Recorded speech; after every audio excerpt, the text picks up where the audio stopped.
Pernahkah kau mendengar suara tangisan dari tempat yang seharusnya kosong? Bagaimana jika suara itu tak pernah pergi? Bahkan saat kau sudah menutup telinga? Namanya Pak Surya, seorang pria parubaya yang menghabiskan lebih dari 10 tahun terakhir hidupnya sebagai penjaga sebuah villa tua di kawasan puncak.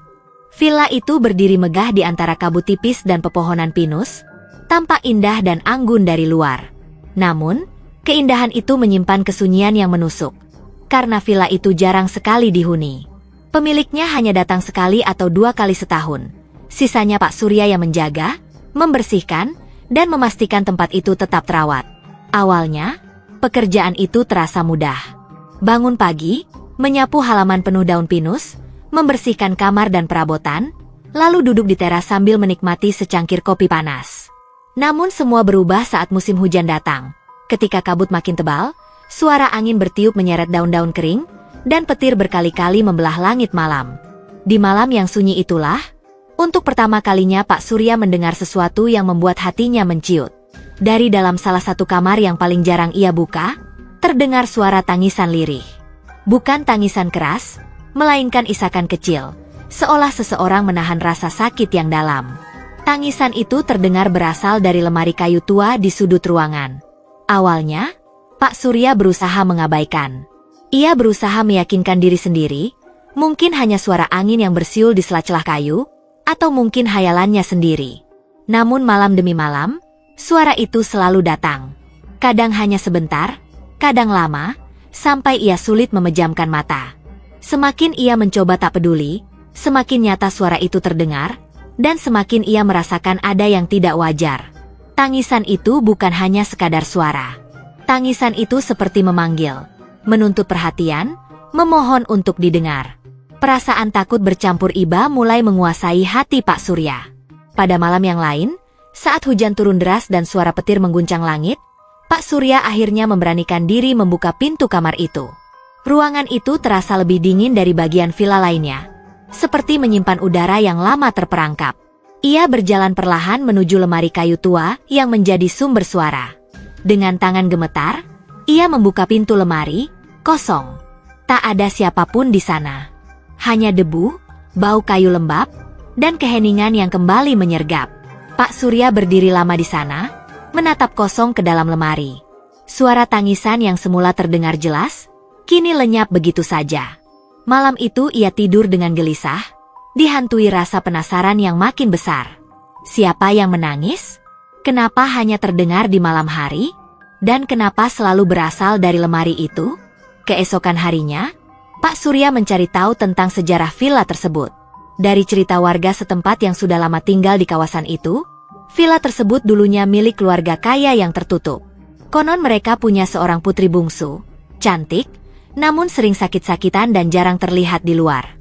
Suatu hari, gadis kecil itu menghilang. Tak ada yang tahu kemana ia pergi. Kabar burung menyebutkan ia mungkin meninggal di villa, namun keluarganya merahasiakan segalanya. Sejak saat itu, villa menjadi semakin jarang dihuni, dan akhirnya nyaris kosong hingga kini. Mendengar cerita itu, bulu kuduk Pak Surya meremang. Ia mulai mengingat kembali suara tangisan yang selalu terdengar begitu pilu. Rasa takutnya berganti rasa kasihan. Ia merasa suara itu adalah suara permintaan tolong yang tak pernah sampai kepada siapapun. Malam berikutnya, suara tangisan kembali terdengar. Namun kali ini lebih keras, lebih putus asa. Seolah ada seseorang yang sangat kesepian dan ingin sekali diperhatikan. Dengan hati yang berdebar, Pak Surya kembali ke kamar itu. Perlahan ia membuka lemari. Namun kali ini, ia tak hanya melihat ruang kosong. Dalam remang-remang cahaya lampu minyak, ia melihat sesosok gadis kecil dengan gaun putih lusuh. Rambutnya panjang menutupi sebagian wajahnya, dan matanya penuh luka kesedihan yang tak terucapkan. Gadis itu menatap Pak Surya, wajahnya pucat dan lemah. Dengan suara lirih, ia berkata, "Tolong aku." Suara itu begitu lembut namun menggetarkan hati. Pak Surya hanya berdiri mematung, kakinya terasa berat, lidahnya keluh.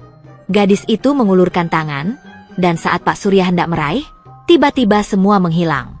Gadis itu lenyap, dan villa kembali sunyi. Pagi harinya, Pak Surya menemukan sebuah kotak kayu kecil di depan lemari. Kotak itu terlihat sangat tua, warnanya sudah pudar. Dengan hati-hati, ia membukanya. Di dalamnya ada sepotong pita rambut merah yang sudah lusuh, dan secari kertas kusam bertuliskan, "Maafkan aku." Pak Surya tak tahu siapa yang menulisnya, namun ia merasa kata-kata itu penuh rasa bersalah. Sejak malam itu, suara tangisan perlahan menghilang. Villa masih tetap sepi, namun keheningannya tak lagi mencekam. Ada ketenangan baru. Seolah arwah gadis kecil itu akhirnya mendapatkan sedikit kelegaan setelah sekian lama terperangkap dalam kesunyian dan kesedihan. Pak Surya pun tetap menjalankan tugasnya sebagai penjaga villa. Namun kini ia selalu menyempatkan diri untuk menaburkan bunga di depan lemari tempat gadis itu pernah muncul. Baginya, ini adalah bentuk doa, bentuk permintaan maaf, dan pengingat bahwa terkadang yang kita sebut sebagai gangguan hanyalah jeritan jiwa yang lama terabaikan. Kadang, saat angin malam bertiup kencang, ia masih teringat sorot mata gadis kecil itu. Mata yang penuh luka, rindu, dan kesepian. Ia tak pernah tahu apa sebenarnya yang terjadi di masa lalu. Namun ia percaya, setiap tangisan yang ia dengar dulu adalah bukti bahwa ada cerita sedih yang tak pernah sempat terucapkan. Dan bagi siapapun yang datang ke villa itu, Pak Surya selalu berpesan, "Jika suatu malam kau mendengar suara tangisan, jangan buru-buru lari. Dengarkanlah, karena kadang, itu adalah suara seseorang yang hanya ingin didengar, walau ia sudah lama pergi dari dunia ini."